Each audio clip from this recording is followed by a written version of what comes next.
एवढं सांगायचा प्रयत्न करतो की विद्यार्थ्यांनी फक्त अभ्यास अभ्यास अभ्यास आणि अभ्यासच करायला पाहिजे. गप्पा मारून होणार नाही, नुसते की जय होणार नाही. तुम्हाला अभ्यास करावाच लागेल. तुम्हाला 85-90% मार्क्स तुम्हाला मिळवावेच लागतील. आणि SSBची प्रिपरेशनला तुम्हाला खूप वेळ लागेल. तयारी तुम्हाला खूप आधीपासून करावी लागेल. मेडिकल फिटनेस तुम्हाला चांगल्या पद्धतीने ठेवावं लागेल. फिजिकल फिटनेसला तुम्हाला वाढवावं लागेल.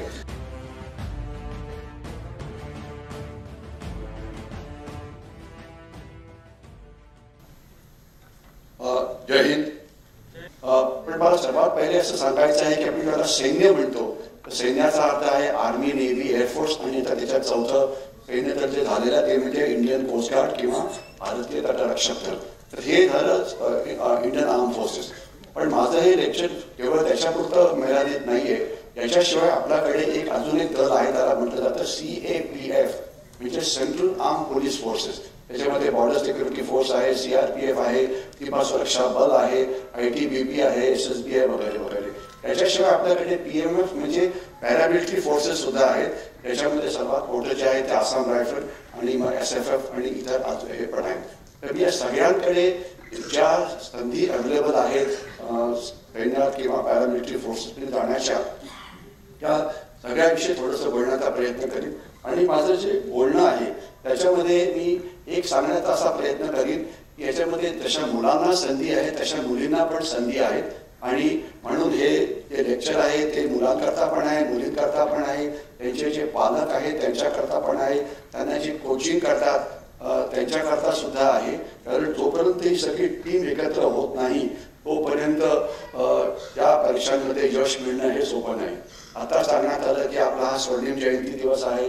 71च्या युद्धाला 50 वर्ष पूर्ण झालेले आहेत आणि भारतीय स्वातंत्र्याला 75 वर्ष पूर्ण होती. आपण ज्यावेळेला या सगळ्या गोष्टीविषयी बोलायचा प्रयत्न करतो, आपण बघाल की किती व्हेकन्सीज अवेलेबल आहेत प्रत्येक वर्षी किंवा प्रत्येक 6 महिन्यांनी. तर त्या आपल्याला इथे दिसू शकतील. इथे हे सगळे आता रँक्स करतात. म्हणजे तुम्हाला जवान म्हणून जर जायचं असेल तर आर्मीमध्ये सध्या 1,20,000 व्हेकन्सीज आहेत. आणि असं म्हटलं जातं की पुढच्या 1-2 वर्षामध्ये यामधल्या पुष्कळशा भरण्याचा प्रयत्न केला जाईल. आणि याच्यामध्ये टूर ऑफ ड्युटी नावाचा एक नवीन प्रकार येतो आहे. त्याच्याविषयी जर वेळ मिळाला तर आपण नंतर बोलू. परंतु या व्हेकन्सीज पुढच्या 2 वर्षामध्ये भरल्या जातील. सेंट्रल आर्म पोलीस फोर्सेस आहेत, त्याच्यामध्ये प्रत्येक 6 महिन्याला 15,000 ते 20,000 जवानांची भरती होते. परंतु त्याचं काही असं पोस्टर नाहीये. जसं आर्मीची इंडियन परीक्षा जी असते ते ठरलेली असते की जून आणि डिसेंबरला नवीन कोर्स सुरू होणार. तसं यांचं नाही. हे मनात आलं त्यावेळेला व्हेकन्सी जाहीर करतात. परंतु याच्याकरता ते जे लोक सगळ्याला माहिती पाहिजे की एक मोठं वर्तमानपत्र आहे, त्याचं नाव आहे रोजगार समाचार किंवा एम्प्लॉयमेंट न्यूज. याच्यामध्ये ज्या वेळेला भरती होते, ज्या वेळेला परीक्षा होतात आणि अनेक परीक्षा आर्मी सोडून या अचानक होतात. हे मला तुम्हाला रिपीट करावं असं वाटतं. फक्त आर्मीचं सगळं स्टँडर्ड आहे गेले 20 वर्षापासून की परीक्षा केव्हा होईल, इंटरव्ह्यू केव्हा होईल. परंतु हे जे CAPF किंवा बाकीचे PMF वगैरे आहेत त्यांच्या डेट्सच्या पुष्कळ मागे पुढे होत राहतात. तर एम्प्लॉयमेंट न्यूजवरती तुमचा जोर असायला पाहिजे. त्याच्यामध्ये या गोष्टी येतात. आणि ते नसेल तर अर्थात मग सर्वज्ञानी जो गुरु आहे त्याचं नाव गुगल आहे. तर गुगलमध्ये घातले की लेटेस्ट वेकन्सी कुठल्या याच्यामध्ये आहे ते गुगल सुद्धा मला सांगतो. परंतु प्रचंड वेकन्सी अवेलेबल आहे. पॅरामिलिटरी फोर्सेसमध्ये सुद्धा 10-15,000 व्हेकन्सीज प्रत्येक वर्षी अवेलेबल असतात. आणि आपण ज्यावेळेला ऑफिसर्सकडे बघतो तिथे दिसेल की NDAमध्ये व्हेकन्सीचं जी बॅच आहे 350 to 400 आणि या दर 6 महिन्याला असतात. त्याच्याशिवाय कंबाईंड डिफेन्स सर्व्हिस एक्झामिनेशन म्हणून जी असते CDS ज्याला म्हटलं जातं CDSE, तर त्याच्यामध्ये 150 ते 300 म्हणजे बॅच ज्यामध्ये आर्मी आहे, नेव्ही आहे, एअरफोर्स आहे आणि आजकाल कोस्ट गार्डला सुद्धा एक वेगळी परीक्षा सुरू. त्याच्याशिवाय OTA म्हणजे ऑफिसर्स ट्रेनिंग अकॅडमी जी आहे तिथे सुद्धा आपण बघा 250 ते 300 व्हेकन्सीज दर 6 महिन्याला क्रिएट होतात आणि या परीक्षा रेग्युलरली होतात. त्याच्याशिवाय TPS म्हणजे टेक्निकल एंट्री स्कीम नावाची स्कीम आहे. तर तिथे सुद्धा आपल्याला 100 ते 150 व्हेकन्सी त्या प्रत्येक वर्षी किंवा प्रत्येक 6 महिन्याला असतात. आणि TES तर आपल्याला एक केंद्र पुण्यामध्येच आहे, ते कॉलेज ऑफ मिलिटरी इंजिनिअरिंग आहे. तिथे या TESच्या परीक्षा होतात. त्याशिवाय टेक्निकल ग्रॅज्युएट म्हणजे जे इंजिनिअरिंग ग्रॅज्युएट बनलेले आहेत त्यांच्याकरता सुद्धा व्हेकन्सीज असतात. त्या जवळजवळ 150 ते 200 या प्रत्येक वर्षी असतात. म्हणजे व्हेकन्सीज ज्या आहेत त्या भरपूर आहेत, त्याच्याविषयी कोणाच्या मनामध्ये काहीही डाऊट नको. फक्त एक बाब आपल्याला जी कळायला पाहिजे ती म्हणजे अशी की जवानांच्या परीक्षा ज्या असतात जनरली बाय अँड लार्ज हिंदीमध्ये होतात आणि ज्या ऑफिसर्स करतात त्या परीक्षा होतात त्या बाय अँड लार्ज इंग्लिशमध्ये असतात. जरी तुम्ही हिंदीत बोलला तरी पण तुम्हाला प्रवेश मिळू शकतो, पण मग तुमचं बाकीचं करिअर हे अतिशय आउटस्टँडिंग असायला पाहिजे. तर ही मला वाटलं की सुरुवातीला पहिली माहिती सांगावी. सेंट्रल जे CAPF आहेत त्याचे जे ऑफिसर्स आहेत त्याला असिस्टंट कमांडंट म्हटलं जातं, ज्याच्या सैन्याच्या भाषेमध्ये ते लेफ्टनंटची पदावरती आहे. 450 ते 500 म्हणजे जेवढ्या वेकन्सीज NDA मध्ये नाही त्याच्या 1.5 जास्त वेकन्सी त्या CAPF मध्ये आहे. त्याचे जे ASI म्हणजे जे असिस्टंट सब इन्स्पेक्टर वगैरे असतात त्याच्या वेकन्सी 400 ते 500 त्या प्रत्येक वर्षी असतात आणि तो एक डायरेक्टली ASI म्हणून जातो, त्याला नंतर ऑफिसर सुद्धा बनता येतं. आणि त्या वेकन्सी मासिकाची नावं एम्प्लॉयमेंट न्यूज किंवा कुठल्याही मोठ्या पेपरमध्ये ते द्यायलाच पाहिजे. तर या सगळ्या 3-4 गोष्टी ज्या आहेत त्याच्यावरती मी आता तुम्हाला थोडंसं फास्ट फॉरवर्ड करण्याचा प्रयत्न करीन, कारण वेळ थोडा जास्त झालेला होता आणि आजकालचा जमाना जो आहे तो T20चा आहे, प्रत्येक बॉलला सिक्सर मारावी लागते. मी आता भराभर माझ्याकडे ज्या स्लाइड्स आहेत ते दाखवण्याचा प्रयत्न करीन आणि जर कोणाला काही डाऊट्स असतील नंतर आपण ते थोडेसे क्लिअर करू शकतो किंवा युट्यूबवरती याच विषयावरती फिल्म्स टाकलेल्या आहेत. इथे तुम्हाला म्हणजे काही पण डाऊट असेल जवळजवळ 1 तासाची फिल्म आहे, ती जवळजवळ 1.5 तासाची फिल्म आहे, ती जवळजवळ 1 तासाची फिल्म आहे. इथे सुद्धा आपण त्यानंतर गोष्टी बघू शकता जर काही डाऊट असेल तर. म्हणून मी थोडं फास्ट फॉरवर्ड करतो. महिलांमध्ये लेफ्टनंट जनरल माधुरी कांडेकर यांच्याविषयी आपल्याला कल्पना असेल, मेडिकल कोरमध्ये होत्या, त्या प्रसिद्ध महिलाच्या सैन्यामध्ये झाल्या होत्या. प्रत्येकाची नावं राहत नाही मी, परंतु अतिशय शूर अशा होत्या. आणि आता आपल्याला कल्पना असेलच की आपल्याला आता नॅशनल डिफेन्स अकॅडमी खडकवासल्याला सुद्धा या जूनमध्ये 19 मुलींना प्रवेश मिळणार आहे. आणि मला यावेळेस सांगत होते आपल्याला ज्यांना पण NDA मध्ये इंटरेस्ट आहे आपल्याला किंवा कुठल्याही परीक्षेमध्ये, तर एक निखिला सावरकर केंद्र आहे, त्यांनी आता NDA करता एक कोचिंग परीक्षा सुरू केलेली आहे. आता आहेत का साहेब तिथू? तर उभं राहाल का तुम्ही? त्यांना त्या कोचिंग कसं चालतं त्यात सामील व्हायचं असेल तर साहेब आपल्याला उभे दिसत आहेत, त्यांच्याशी कॉन्टॅक्ट करा आणि अतिशय कमी किमतीमध्ये तिथे सगळं काम चाललेलं आहे, तिथे जावं आणि तिथे शिकवण्याकरता जे आहेत ते अतिशय क्वालिफाईड आहेत. ब्रिगेडियर गिल त्यांचं नाव आहे, अतिशय हायली क्वालिफाईड आहेत आणि गेल्या 5-6 वर्षापासून हा कार्यक्रम सुरू आहे. आणि तुम्ही इथे राहता तर तुम्हाला निगडी त्या दृष्टीने खूप जवळ पडेल. अदरवाईज पुण्यामध्ये वाटेल तेवढे लोक आहेत की ते क्लासेस रन करतात, परंतु तुमच्या दृष्टीने जॉग्राफिकली तुम्हाला ही एरिया ही जे जवळ मिळू शकते. Okay, thank you sir.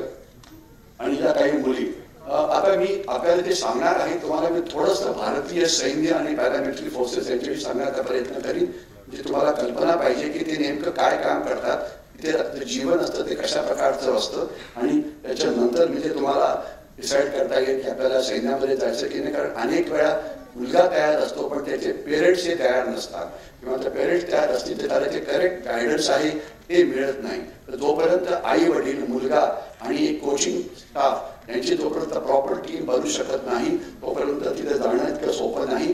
कारण NDAच्या 350 वेकन्सीज करता जवळजवळ 4.5 लाख मुलं अपिअर होतात. त्याच्यातली फक्त 8,000 मुलांना इंटरव्ह्यू करता बोलवलं जातं आणि मला 8,000 जी मुलं जाणाऱ्या SSB इंटरव्ह्यू करता त्यांची नावं आता आलेली आहेत.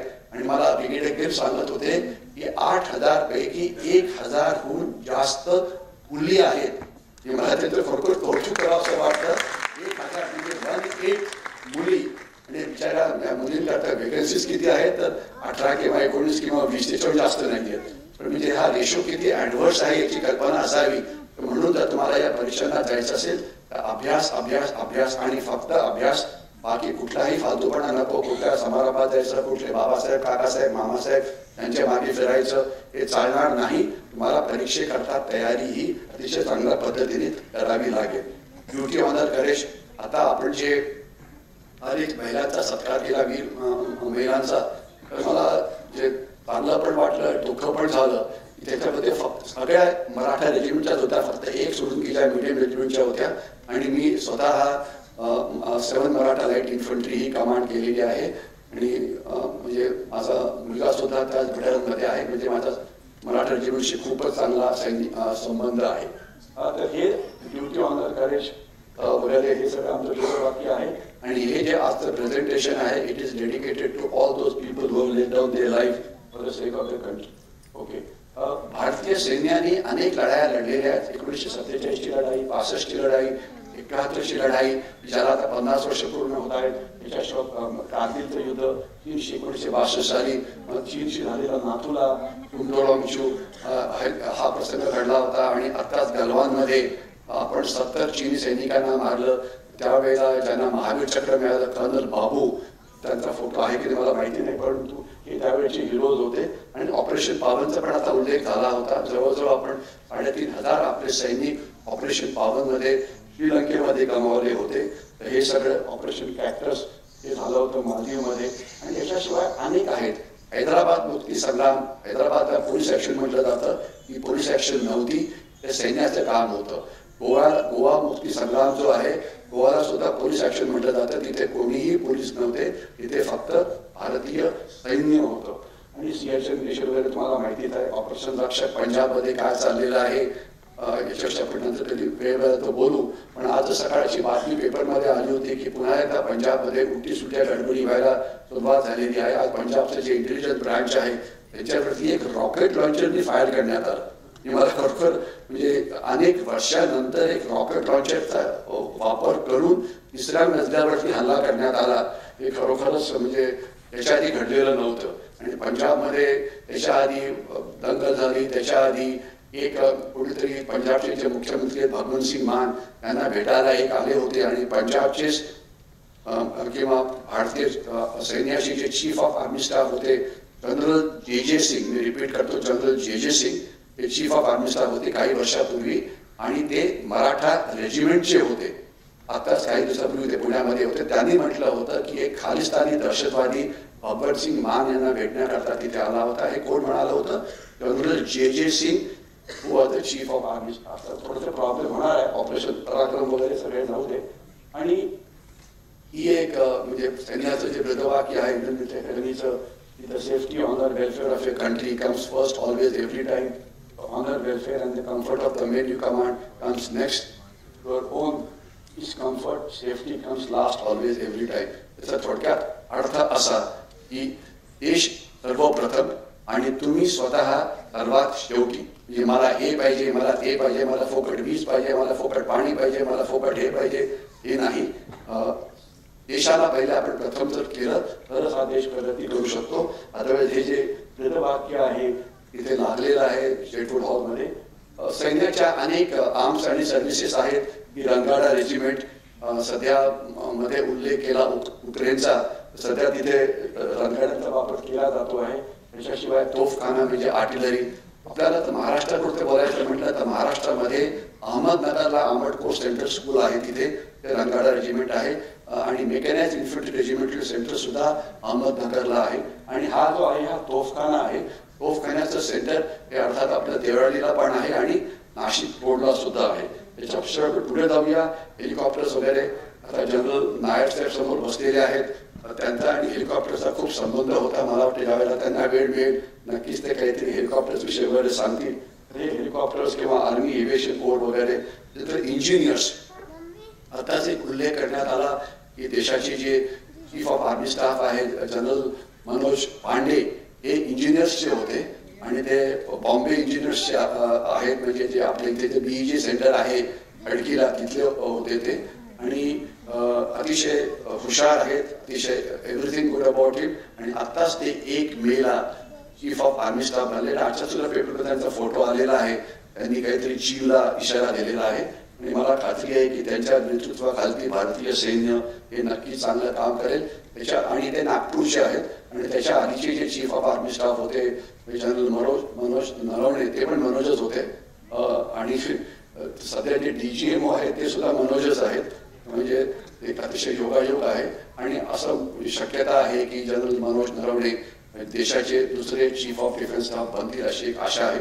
बघूया काय होत आहे. तर हे इंजिनियर्स त्यांचं काम असतं पूल बांधणं किंवा रस्ते बांधणं. मंत्री त्याच्यामध्ये मी होतो, मंत्री सैनिक आणि जोपर्यंत आपण भारतीय सैन्याचं काम बघतो तर सध्या 3-4 मोठे जे प्रॉब्लेम्स आहेत भारतीय सैन्याला याला तोंड द्यावं लागतं.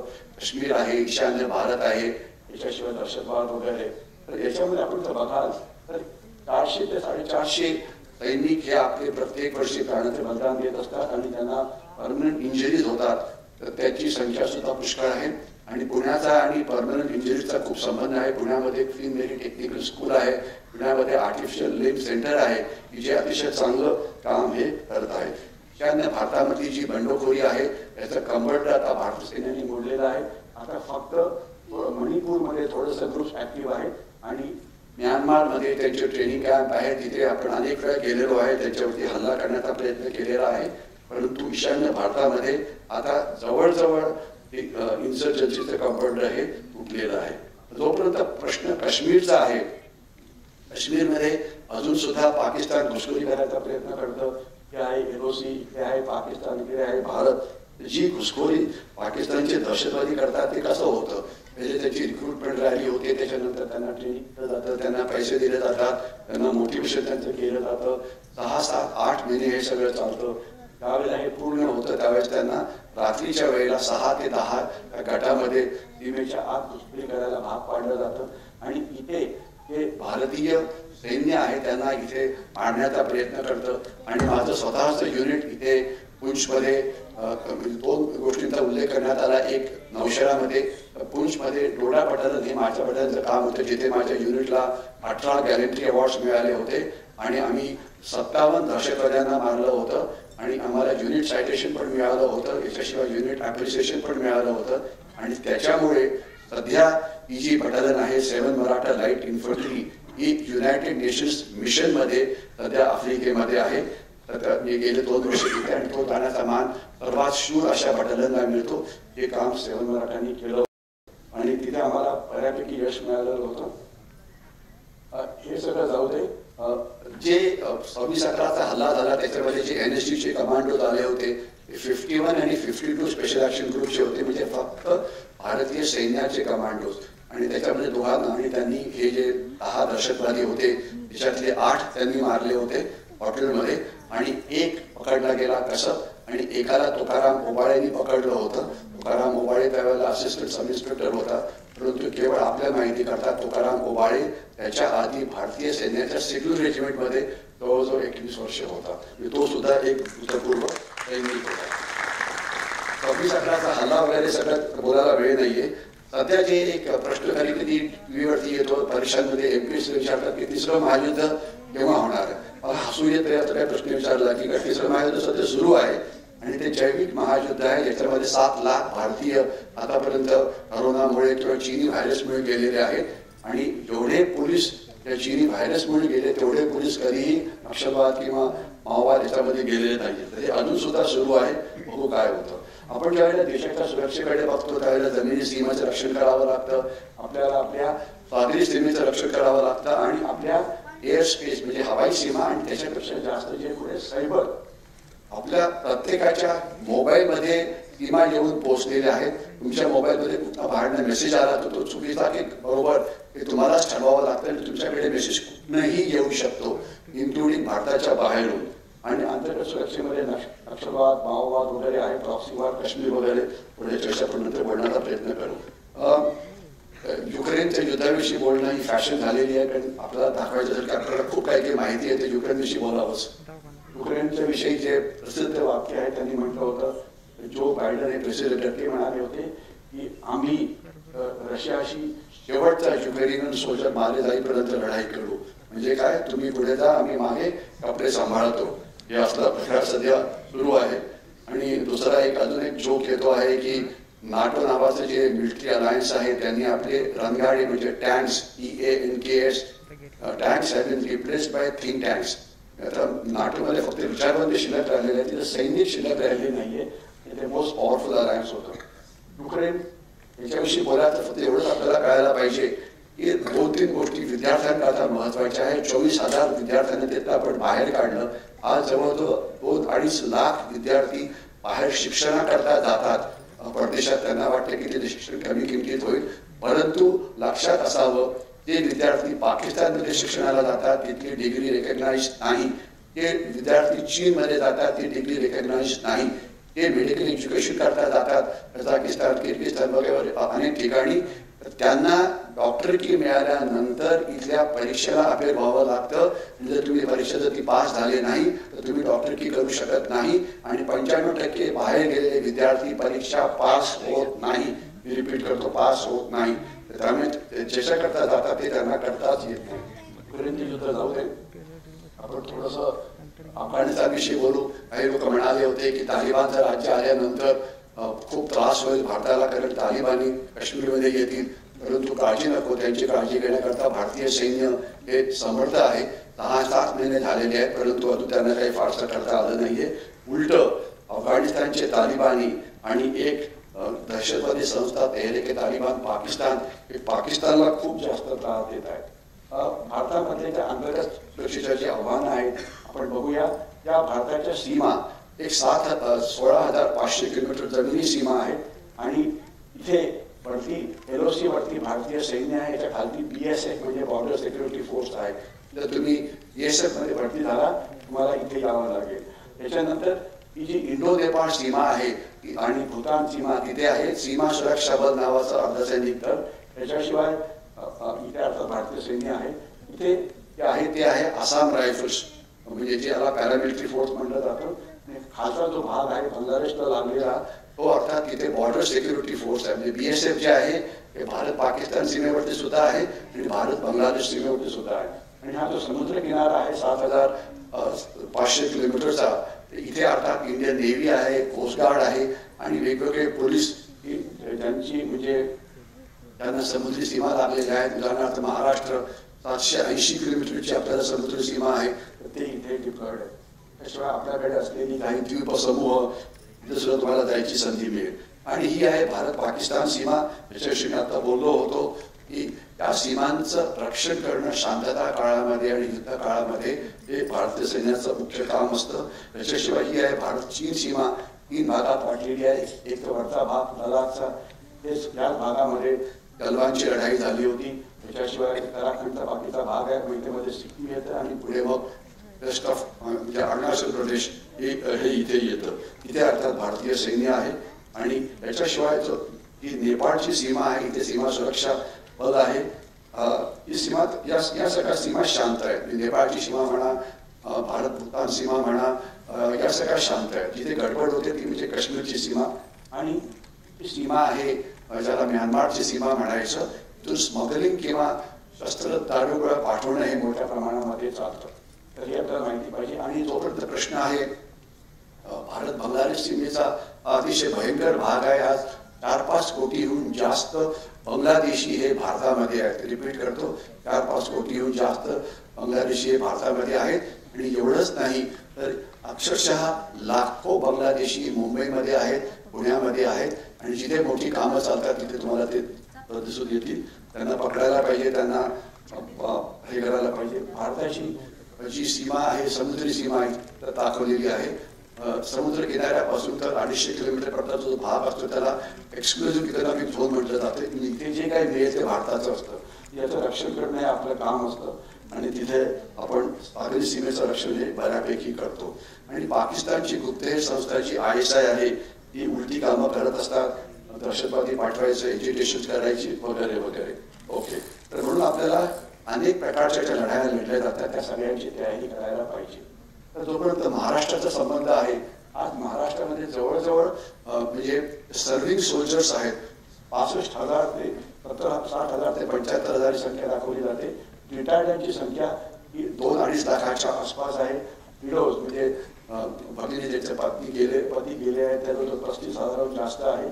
आणि मराठा लाईट इन्फंट्री आज जे महाराष्ट्राचे जे एक्सर्व्हिसमॅन आहे जवळजवळ 50 ते 60% जे जवान किंवा हे आहेत ते मराठा रेजिमेंटचे आहेत. त्याच्यानंतर पेशवा आर्टिलरी, आर्मर्ड कोर आणि इतर सिग्नल साहेब वगैरे EME आहे त्यांचे पण आहेत. परंतु 60% हे जवळपास मराठा रेजिमेंटचे आहेत.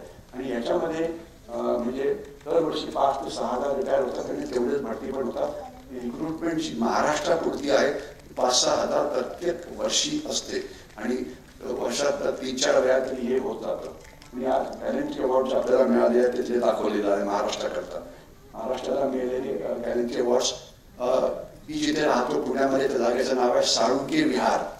साळुंके शिपाई पांडुरंग साळुंके 1971च्या युद्धामध्ये त्याला महावीर चक्र मिळालं होतं मरणोत्तर, आणि म्हणून आमच्या जागेचं नाव आहे साळुंके विहार. आणि दुसरी जी फिरण्याची जागा आहे त्याचं नाव आहे टाकर विहार, की जे हडपसरला आहे. कॅप्टन अशोक टाकर सुद्धा यांना अशोक चक्र मिळालेलं. ही सगळी आपल्याला मिळालेली अवॉर्ड. मराठा रेजिमेंट त्यांचं थोडंसं मी आपल्याला काही चित्र दाखवतो. त्यांचं ड्रिल स्क्वेअर कसं असतं, त्यांचं ट्रेनिंग जे आहे ते कशा प्रकारे चालतं, फिजिकल ट्रेनिंग असो की काही असो, मेहनत ट्रेनिंग कसं केलं जातं, ट्रेनिंग घाट्स काश्मीर घाट वगैरे कशा प्रकारचे असतात, रिफ्लेक्शन कसं केलं जातं. रोहिडेश्वर ट्रेनिंग कॅम्प हे नाव ऐकून एखाद्या आपल्या डोक्याची ट्यूबलाईट पेटली असेल. मराठा रेजिमेंट सेंटरच्या ट्रेनिंग एरियाला रोहिडेश्वर ट्रेनिंग कॅम्प म्हटलं जातं. का बरं? काही आयडिया आहे का? काहीतरी नाव द्यायचं म्हणून दिलं आहे. ओके. मराठा रेजिमेंटचे जे म्हणजे हिरो आहेत ते म्हणजे छत्रपती शिवाजी महाराज. आणि छत्रपती शिवाजी महाराज की जय म्हणून सगळे कार्यक्रम सुरू होतात. आणि त्यांची जी ट्रेनिंग एरिया होती ते होतं रोहिडेश्वर, जिथे छत्रपतींनी स्वतः ट्रेनिंग केलं होतं. म्हणून जे रेजिमेंटल सेंटरची जी ट्रेनिंग एरिया आहे त्याला रोहिडेश्वर नाव देण्यात आलेलं आहे. अशोक टाकर ज्यांच्या नावाने एक कॉम्प्लेक्स आहे, कर्नल इंजिन आहेत, त्यांना अशोक चक्र मिळालं होतं. कॅप्टन हर्षन, कर्नल वसंत आणि मराठा, पुण्याचा मुलगा औंधमध्ये राहायचा कॅप्टन विष्णू मल्होत्रा, त्यांना तुम्ही ओळखला का? हा माझ्या पटेल त्याला शौर्य चक्र मिळालं होतं 2008 साली, नाही आहे.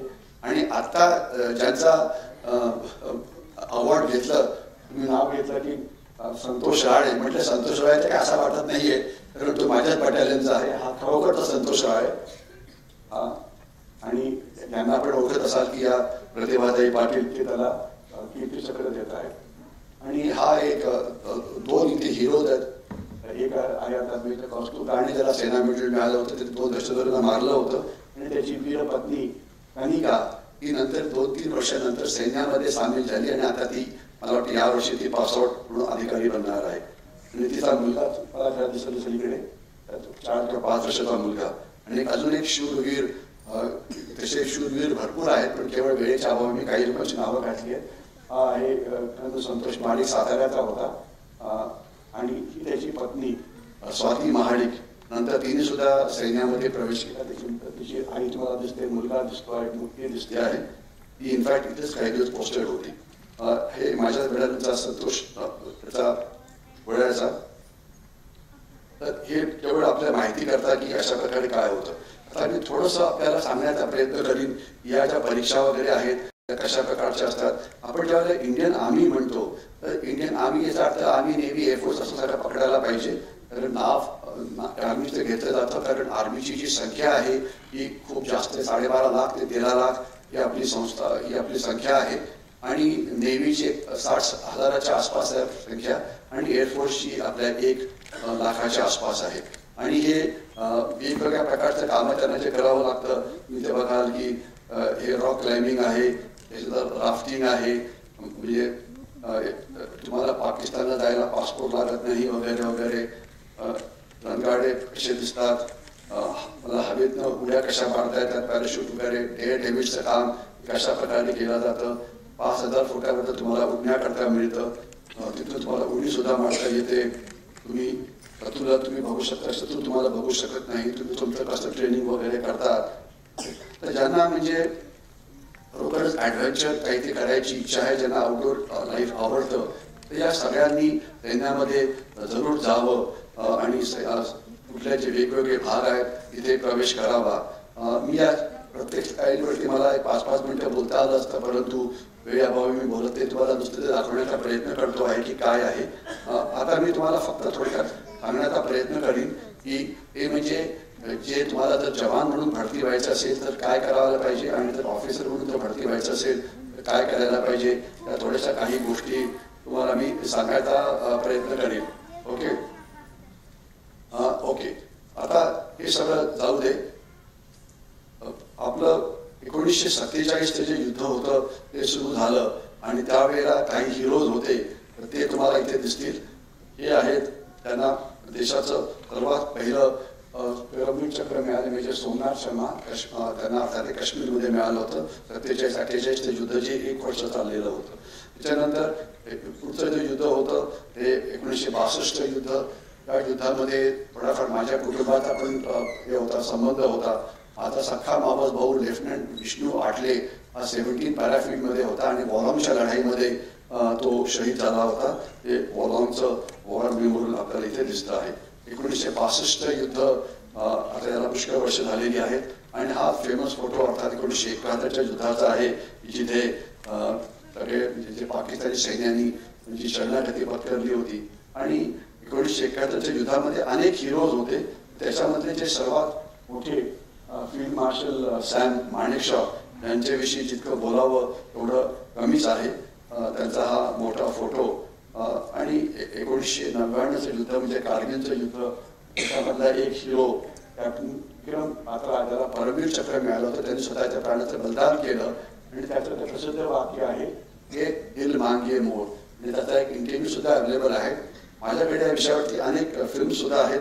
तुम्हाला थोडं दाखवण्याचा प्रयत्न करतो आणि त्याच्यानंतर मग पुढे जातो आणि मग नेमकं करायला काय पाहिजे हे सांगण्याचा प्रयत्न करतो. मी आता थोडंसं काहीतरी प्रॅक्टिकल गोष्टी सांगण्याचा प्रयत्न करेन. तोपर्यंत रिक्रुटमेंटचा संबंध आहे. 12वी नंतर आपल्याला जाता येतं. आपण जे NCC मध्ये असाल तर आपल्याला काही वेगवेगळ्या रजिस्ट्रेशन मिळतात, त्याची मला खात्री आहे की तुम्हाला त्याच्याविषयी सांगितलं जाईल. परंतु आज महाराष्ट्रामध्ये 3 ठिकाणी सरकारच्या ट्रेनिंग एस्टॅब्लिशमेंट्स आहेत जिथे भरतीपूर्व ट्रेनिंग दिलं जातं. त्यांना प्री रिक्रुटमेंट ट्रेनिंग सेंटर असं म्हटलं जातं. एक आहे साताऱ्याला, दुसरं आहे कोल्हापूरला आणि तिसरं आहे बुलढाण्याला. आणि हे सरकारी इन्स्टिट्यूशन्स आहेत, अतिशय वेल रन इन्स्टिट्यूशन्स आहेत. त्याचा वापर जरूर करा. त्याला भरतीपूर्व ट्रेनिंग करायचं आहे. कारण भरतीला जायचं म्हटलं तर तिथे तुम्हाला पहिले एक रिटन परीक्षा असते, मेडिकल असते, त्याच्याशिवाय फिजिकल टेस्ट केल्या जातात आणि नंतर मग तुम्ही आत येऊ शकता. आणि भरती करता फार मोठ्या संख्येमध्ये मुलं तिथे येतात. म्हणून तुमचं जर स्टँडर्ड चांगलं नसेल तर तुम्हाला आत याची शक्यता ही फार कमी असते. दुसरं, याच्याशिवाय अनेक प्रायव्हेट इन्स्टिट्यूशन सुद्धा आहेत की ज्या ट्रेनिंग देतात, परंतु त्यांचं मी नाव रेकमेंड करणार नाही. जे सरकारी आहे PRTC त्याची मदत आपण जरूर घ्यावी. आणि काही चांगल्या संस्था जसं आता आपण सावरकर डिग्री यांचं नाव घेतलं होतं तसं काही असेल तर त्याचा जरूर तुम्ही वापर करा. तुम्हाला नक्कीच तिथे चांगलं कोचिंग हे नक्कीच मिळेल. त्याच्याशिवाय महाराष्ट्रामध्ये आज प्रत्येक जिल्ह्यामध्ये एक सैनिक स्कूल आहे आणि त्या प्रत्येक जिल्ह्यात एक सैनिक स्कूल आहे. आणि जी सैनिक स्कूल ज्याचं काम सर्वात चांगलं आहे ते म्हणजे सर्वात जुनी सैनिक स्कूल सातारा सैनिक स्कूल सातारा. तिथून त्यांनी अनेक उच्च अधिकारी सैन्यात तिथून आलेले आहेत, इन्क्लुडिंग जे आपल्या एअरफोर्सचे मुख्य होते एअर मार्शल नाईक, हे सैनिक स्कूल साताऱ्याचे होते. त्याच्याशिवाय पुढे एक औरंगाबादला सुद्धा एक संस्था आहे, त्याचं नाव आहे सर्व्हिसेस प्रिपरेटरी इन्स्टिट्यूट. तिथे NDA करता खास ट्रेनिंग दिलं जातं, 11वी करता आणि 12वी करता. आणि त्यांचं ट्रेनिंग हे अतिशय चांगलं आहे. तोपर्यंत प्रश्न येतो त्या भरतीचा, त्याच्याकरता जी रिटन परीक्षा असते त्या रिटन परीक्षेकरता पुस्तकं ही अनेक अवेलेबल आहेत. आपल्या आत गेला बाबळगड चौकात त्याची पुस्तकं आपल्याला तिथे मिळतील. 240 ती पुस्तकं तिथे अवेलेबल असतात, ती जरूर घ्यावी. परीक्षेची जरूर प्रॅक्टिस करावी. आणि तोपर्यंत फिजिकल फिटनेसचा संबंध आहे. फिजिकल फिटनेसच्या स्टँडर्ड्स जी आहेत ती तिथे दिलेली आहेत, ती आपली चांगली असायला पाहिजे. मध्ये एक व्हिडिओ व्हायरल झाला होता की दिल्लीमधला एक डिलिव्हरी करणारा मुलगा रात्री 10 वाजता दिल्लीमध्ये पळायची प्रॅक्टिस करत होता. त्याला विचारलं का बरं? म्हणजे मला सैन्यामध्ये भरती व्हायचं आहे आणि दिवसभर मी डिलिव्हरीचं काम करतो, मला वेळ नसतो, मला फक्त 10 नंतर वेळ मिळतो, म्हणून ती प्रॅक्टिस करतो आहे. त्याचा व्हिडिओ खूप व्हायरल झाला होता. म्हणजे तुमची कमिटमेंट जी आहे ती खूप चांगली असायला पाहिजे. आणि याची परीक्षा पास होण्याकरता तुम्हाला इतर गोष्टींची गरज नसते. इथे फक्त मेरिटोक्रेसी असते. इथे मेरिट, तुम्हाला परीक्षेत किती मार्क्स मिळतील, तुम्ही परीक्षा कशा पास व्हाल, इथे कुठल्याही प्रकारचं रिझर्वेशन हे नाही. हे आपल्याला क्लिअर पाहिजे. तर फिजिकल फिटनेसच्या टेस्ट तुम्ही पास व्हायला पाहिजे. आणि ज्यांना भरतीला जायचं असेल त्यांनी आपली स्वतःची मेडिकल एक्झाम सुद्धा करून घ्यावी. कारण जे स्टँडर्ड मेडिकल एक्झामचं असतं सैन्यामध्ये ते अतिशय उच्च आहे. आणि असं फक्त बघितलं जातं की SSB म्हणजे services selection board interview pass झाल्यानंतर सुद्धा 30% मुलं ही मेडिकल एक्झाम मध्ये फेल होतात. म्हणून आपण स्वतःच करून घ्यावं मेडिकल एक्झाम प्रॉपरली. आणि खास तर पुण्यासारख्या शहरामध्ये आर्मी मेडिकल कोर्सचे जे डॉक्टर्स आहेत रिटायर्ड पुष्कळ अवेलेबल आहेत. मी सावरकर मंडळात सुद्धा म्हटलं होतं की या मुलांचं मेडिकल जरूर करून घ्या, तरी मुलं अभ्यास करतील आणि नंतर तुम्हाला कळेल की ही मुलं फिजिकली ही म्हणजे किंवा मेडिकली ही फिट नाहीत. कारण मेडिकल एक्झाममध्ये medical specialist, surgeon, ENT specialist, I specialist, मुली असतात तर गायनेकॉलॉजिस्ट वगैरे सगळेजण चेक करतात आणि एक अतिशय मोठा फॉर्म असतो. तर ही परीक्षा करता तुम्ही मेडिकली फिट आहात हे बघायला पाहिजे. कारण अनेक वेळा असं होतं काही काही मुलं दिसतं की ती मेडिकली अनफिट असतात आणि हे जो अनफिटपणा तो असतो दोन प्रकारचा असतो. एक तो टेम्पररी म्हणजे तात्पुरता की जो ट्रीटमेंट देऊन तो ठीक होऊ शकतो की कानामध्ये मळ आहे वगैरे, परंतु तो म्हणजे जास्त परमनंट आहे म्हणजे हृदयाचे ठोके ठीक नसणं, हार्टबीट जास्त वेगाने वाढणं वगैरे वगैरे. त्याला जर तुम्हाला अशा प्रकारचा काही प्रॉब्लेम असेल तर बेस्ट असं आहे की तुम्ही या करिअरला येऊ नये. कारण तुम्ही मेडिकलमध्ये कधीही पास होणार नाही. स्वतःची मेडिकल एक्झाम करून घेणं हे अतिशय महत्त्वाचं असतं. रिटन परीक्षा ही जनरली ऑब्जेक्टिव्ह असते, त्याची तयारी जरूर करावी आणि याचे सगळ्याचे जुने क्वेश्चन पेपर्स हे अवेलेबल आहेत.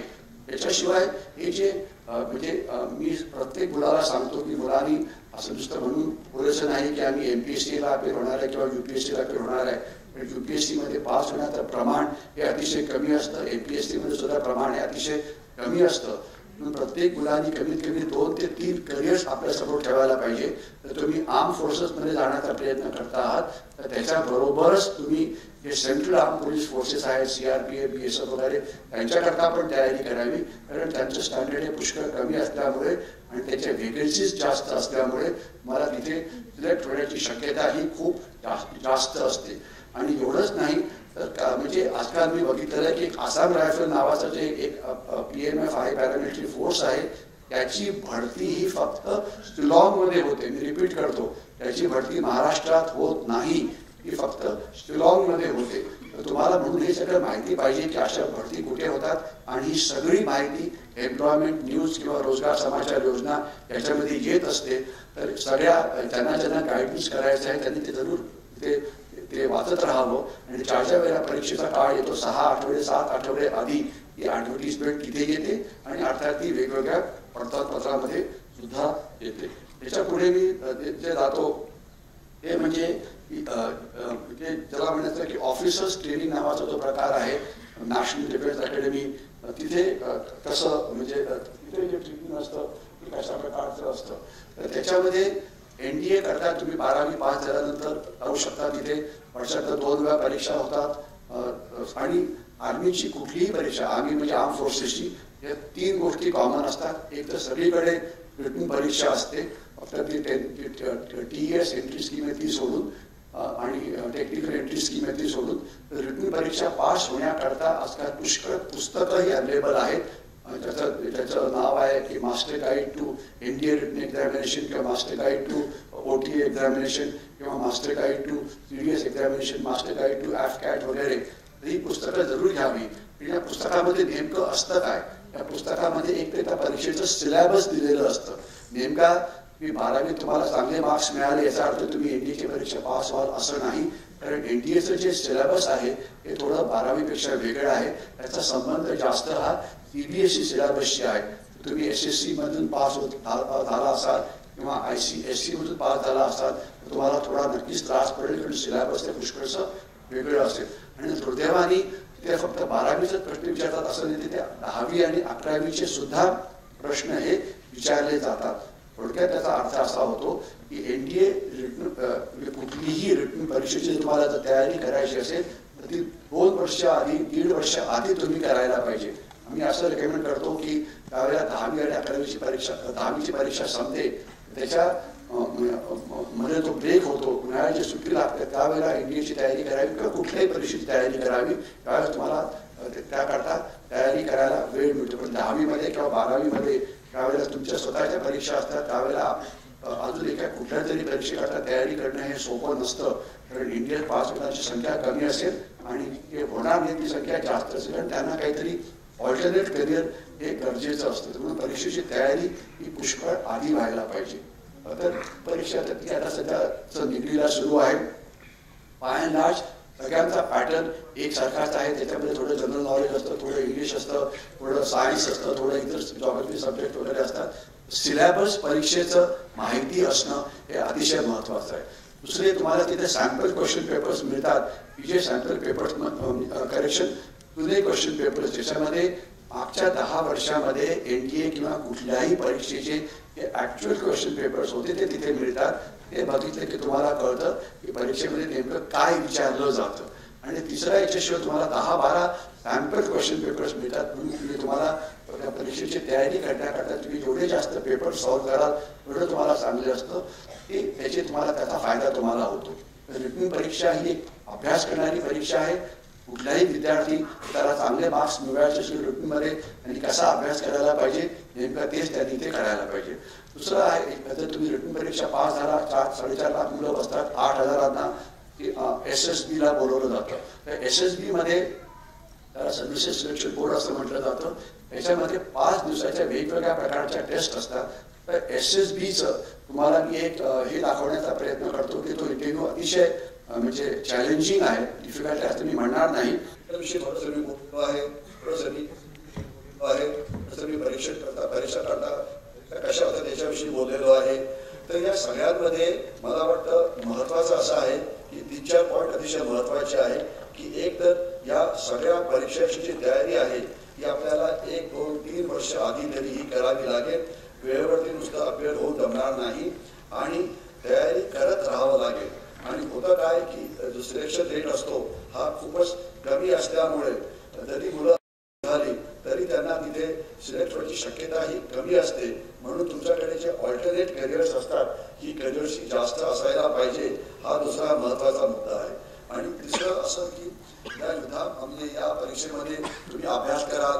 आत्ताच जे आपले इथे कमिशनर आले होते चिंचवडचे ते सांगत होते की 30 सिलेक्ट झाले होते पण त्यांना जाता आलं नाही. अशा प्रकारचे ॲक्सिडेंट्स हे पुष्कळ होत राहतात. म्हणून तुमच्याकडे कमीत कमी 2 किंवा 3 असे ऑप्शन्स असायला पाहिजे वेगवेगळ्या परीक्षांचे. मग ते NDA करता असो, कारण NDA तुम्ही 12वी नंतर पास होता, मग तुम्ही जे CDS आहे ती तुम्ही ग्रॅज्युएशनमध्ये तिथे जाऊ शकता. टेक्निकल ग्रॅज्युएट्स आहेत ते तुम्ही BTech किंवा MTech बदल्यानंतर तिथे जाऊ शकता वगैरे वगैरे. तर हे सगळं जे आहे हे वेगवेगळ्या प्रकारच्या संख्या तुम्हाला अवेलेबल आहेत आणि त्याचा तुम्ही जो पूर्ण वापर आहे तो करायला पाहिजे. याच्याशिवाय अनेक वेळा काही स्पोर्ट्समन वेकेन्सीज असतात. काही आता हे टूर ऑफ ड्युटी नावाचा जो प्रकार येतो आहे त्या टूर ऑफ ड्युटीमध्ये मुख्य असं आहे की त्याच्यामध्ये बेसिकली 3 वर्षाकरता किंवा 5 वर्षाकरता काही सैनिकांना हे करणार आहेत, म्हणजे त्यांना भरती करणार आहेत. तर त्याच्याकरता हे थोडंसं व्हेरियस ऑप्शन्स तुमच्याकडे असायला पाहिजे. आणि आज अशा अनेक इन्स्टिट्यूशन्स आज पुण्यामध्ये सुद्धा इथे AIT म्हणून आहे, आर्मी इन्स्टिट्यूट ऑफ टेक्नॉलॉजी वगैरे. तर या सगळ्या ज्या वेगवेगळ्या प्रकारच्या एंट्रीज आहेत, NDA आहे, IMA आहे, OT आहे, याच्याविषयी तुम्हाला थोडीफार माहिती देण्याचा प्रयत्न केला. NDAमध्ये आता म्हटलं होतं खडकवासल्यामध्ये महाराष्ट्र जेवढा संख्येत पाहिजे तेवढ्या संख्येत नाही. थोडंफार तथ्य जरूर आहे, परंतु जर तुम्ही प्रयत्न केला आणि महाराष्ट्राचं नशीब चांगलं असं आहे की महाराष्ट्रामध्ये ऍक्च्युली माईक खाली होता पण कोणाला काही फारसं दुःख झालं नाही. माझा आवाज येतोय, बरं झालं. ठीक आहे, शेवटी किती सहन करायचं. ठीक आहे, ओके. हे सगळे NDAची वेगवेगळी म्हणजे हे NDAचे तिन्ही हे जे 3 एकाच वेळेला एकाच कोर्सचे जे चीफ ऑफ आर्मी स्टाफ होते किंवा नेव्हल स्टाफ किंवा एअरफोर्सचे हे पहिले होते आणि सध्याचे पण जे chief of army staff, chief of naval staff आहे ते एकाच कोर्सचे आहेत. त्यांचा फोटो मला माझ्याकडे मिळाला नाही, जुने रिप्रेझेंटेशन असल्यामुळे. PT म्हणा, व्हॉलीबॉल म्हणा, हॉकी म्हणा, कशा प्रकारे असतं हे सगळं इथे दिलेलं आहे. फिजिकल फिटनेस हे अर्थात IMA Indian military academy Dehradun इथलं हे आहे. तिथे ट्रेनिंग कसं दिलं जातं. तुम्हाला शेवटी NDA 3 वर्ष केल्यानंतर 1 वर्ष तुम्हाला IMAला जावं लागतं. डायरेक्ट एंट्री नावाचा प्रकार तिथे सुद्धा असतो. OTA विषयी तुम्हाला कल्पना असेलच. तर या सगळ्या इन्स्टिट्यूशन्स अतिशय चांगल्या आहेत. तिथे आपण गेलं तर तिथे फक्त एकच गोष्टी मी सांगायचा प्रयत्न करतो. अनेक पालक हे आपल्या मुलांना तिथे पाठवायला तयार नसतात आणि याचं कारण त्यांना असं भीती वाटते की सैन्यामध्ये धोका हा पुष्कळ आहे. धोका थोडाफार असेल, नाही असं नाही, परंतु सर्वात जास्त धोका हा कुठे असेल तर तो आहे पुण्याचे रस्ते. पुणे शहराचे रस्ते सर्वात जास्त ॲक्सिडेंट रेट हा तिथे आहे. जर तुम्ही पुण्याच्या रस्त्यावरती जर जिवंत राहू शकला तर तुम्हाला सैन्यात सुद्धा जायला काही हरकत नाही. धोका असतो परंतु त्याची काळजी घेतली जाते. दुर्दैवी प्रकार होतात म्हणजे, परंतु इतका धोका नाही जितका बाहेर केला जातो. आणि दुसरं, सैन्य आता एकच इन्स्टिट्यूशन राहिलेली आहे की जिथे त्याला म्हणायचं पेन्शन नावाचा प्रकार आहे. अदरवाईज बाकी सगळ्या ज्या इन्स्टिट्यूशन्स आहेत तिथे नवीन प्रकार सुरू झाला, त्याला NPS असं म्हटलं जातं, न्यू पेन्शन स्कीम वगैरे. तर त्याच्यामुळे तुम्ही एकदा सैनिक बनला किंवा एकदा अधिकारी बनला तर नंतर तुम्हाला आयुष्यभर सैनिक तुमचीही काळजी घेतं. भोसले साहेब थोडे पेशंट झालेले दिसत आहेत, मला वाटतं मी पुढच्या 5 मिनिटं थांबण्याचा प्रयत्न करतो. आपल्याला सांगायला हेच पाहिजे की ही जी माहिती ते तुम्ही दिलेली आहे ही सगळी माहिती नेटवरती अवेलेबल आहे. NDAचं म्हणजे संकेतस्थळ किंवा त्याचं तिथे वेबसाईट आहे, IMS आहे, OTAचं आहे आणि तुम्हाला अनेक प्रकारच्या ट्रेनिंग फिल्म्स तुम्हाला तिथे दिसतील. त्याच्यामुळे माहितीची कमी नाही आहे, फक्त मी ती एकत्रित करण्याचा प्रयत्न केला आहे. आणि जसं मी सुरुवातीला म्हटलं, ज्या विषयावरती मी आता बोलतोय आपण अतिशय शॉर्टकट मारला कारण वेळेचं भान असल्यामुळे. आणि त्याच्यामुळे ज्यांना पुन्हा हे बघायचं आहे हे मला वाटतं रेकॉर्ड केलं जात आहे आणि हे मला वाटतं नंतर हे यूट्यूबवरती सुद्धा टाकलं जाणार आहे. तर तुम्हाला हे पुन्हा एकदा तिथे बघता येईल, ज्याला हे पहिल्या वेळेला गोष्टी लक्षात आली असेल त्याला. आणि याच्याशिवाय जे माझं स्वतःचं जे यूट्यूब आहे तिथे भरती करता नेमकं करायला काय पाहिजे याच्याकरताचा 1.5 तासाचा व्हिडिओ तिथे अवेलेबल आहे. स्पेसिफिकली प्रत्येक परीक्षा कशा प्रकारे पास करायला पाहिजे आणि NDA म्हणा, IMA म्हणा, OTA म्हणा, TS म्हणा, तर या मुलांनी कशी तयारी करायला पाहिजे 2 वर्ष 3 वर्ष याच्याविषयी एक डिटेल्ड कोचिंग. मी एक ब्रिगेडियर बोधे यांचा इंटरव्ह्यू घेतला होता की जे अशा प्रकारचं कोचिंग हडपसरला करतात आणि ते अतिशय क्वालिफाईड आहेत, तर तो तिथे तुम्हाला बघायला मिळेल. आणि ज्यांना CA, PA म्हणजे सेंट्रल आर्म पोलीस फोर्सेसला जायचं त्याचा सुद्धा अतिशय डिटेल असा व्हिडिओ हा तिथे अवेलेबल आहे. म्हणजे ही सगळी माहिती तुम्हाला तिथे परमनंटली अवेलेबल आहे. फक्त यूट्यूबवरती जा, यूट्यूबवरती नाव घाला माझं हेमंत महाजन, म्हणजे BRIG हेमंत महाजन, आणि तो तुम्हाला तिथे माझा चेहरा दिसेल आणि ते व्हिडिओचं टायटल तुम्हाला तिथे दिसेल आणि तिथे तुम्हाला 550हून जास्त व्हिडिओज तिथे अवेलेबल आहे. तर माहिती उपलब्ध आहे, फक्त त्या माहितीचा वापर करून मग तयारी करायची, मग ती रिटन परीक्षेची असो की इंटरव्ह्यूची असो, हे अतिशय महत्त्वाचं आहे.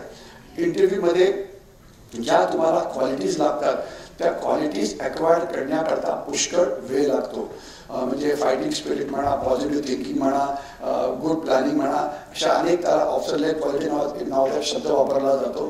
तर त्या कल्टिवेट करायला वेळ लागतो. तर म्हणून त्याची तयारी तुम्हाला पुष्कळ आधीपासून करायला पाहिजे. म्हणजे मनात आलं की मी NDAला बसणार किंवा बसणार तर तसं होणार नाही.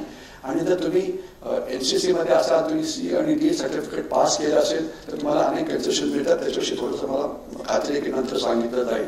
तर माहितीची काही कमी नाही आहे, माहिती भरपूर अवेलेबल आहे. फक्त तुम्ही हे बघायला पाहिजे की तुम्ही ते नेमकं करणार कसं. आणि आजकाल हा नवीन प्रकार सुरू झालेला आहे, विमेन्स एंट्री स्कीम वगैरे, आणि आता मुलीसुद्धा मोठ्या प्रमाणामध्ये इथे जात आहेत. तर त्याच्यामध्ये आपल्याला एकच असं कळायला पाहिजे की मुलींना जर जायचं असेल तर जरूर जावं, परंतु इथे फिजिकल फिटनेस नावाचा प्रकार हा खूप जास्त असतो. मी जे बघितले की ज्या मुली सैन्यामध्ये आलेल्या आहेत बहुतेक सगळ्या या आउटस्टँडिंग स्पोर्ट्समन होत्या. कोणी कबड्डी होतं, कोणी ॲथलीट होतं, कोणी जुडो खेळायचं, कोणी याच्यात हे होतं. तर त्याच्यामुळे त्यांचा फिजिकल फिटनेसचा जो प्रकार आहे हा खूपच जास्त होता. आणि मुलींकरता जे स्टँडर्ड्स आहेत परीक्षेची ही मुलांच्या तुलनेमध्ये नक्कीच कमी आहे. परंतु फिजिकल फिटनेस आपल्या मुली जेवढ्या फिट पाहिजेत तेवढ्या फिट नाही हे लक्षात असायला पाहिजे. तर म्हणून त्यांचा फिजिकल फिटनेस आणि मेडिकल फिटनेस जो आहे तो वाढवणं हे अतिशय महत्त्वाचं आहे. तर हे सैन्यात का जावं, कारण अनेक आहे, जॉब तुमचा खूप चांगला असतो, लोक तुम्हाला ओळखतात, तुमचा सत्कार वगैरे केला जातो, याच्याशिवाय क्वालिटी ऑफ लाईफ जी आहे ती खूपच चांगली असते. जग तुम्हाला तुमचं मान सन्मान तुम्हाला देतं, रेकग्निशन आहे, जॉब सिक्युरिटी आहे वगैरे वगैरे, पेन्शन मिळतं. ही सगळी अनेक कारणे आहेत की ज्याच्यामुळे तुम्ही जाऊ शकता. आणि तिथे त्या व्हॅल्यूज आहेत की आजकाल भ्रष्टाचार वगैरे नावाचा जो प्रकार असतो तो तिथे अजिबात नाही. आणि इथे जे क्वालिटी ऑफ लाईफ तुम्ही जे लीड करता ती खूपच चांगल्या पद्धतीची असते. म्हणून आपण सैन्यात जरूर जावं. आणि इवन एक्स सर्व्हिसमन सुद्धा महाराष्ट्रामध्ये खूप आहेत आणि या बहुतेकांना रिटायर्ड झाल्यानंतर चांगल्या प्रकारच्या नोकऱ्या म्हणा किंवा चांगल्या प्रकारचे जॉब म्हणा हे मिळतात. कारण बहुतेक म्हणजे ज्या सिव्हिल इंडस्ट्री आहे त्यांना सैन्याविषयी हा बऱ्यापैकी आदर आहे. म्हणून तुम्हाला सैन्यात जायचं असेल तर हे सगळे गुण असायला पाहिजेत की जे तुम्ही स्वतःमध्ये कसे अक्वायर करायचे हा एक वेगळाच विषय होईल. त्याच्याकरता तुम्ही सैन्यात जरूर जा आणि तुम्ही एक अतिशय चांगला माणूस म्हणून चांगला ह्युमन बिईंग म्हणून तुम्ही पुढे जाऊ शकाल. मला वाटतं की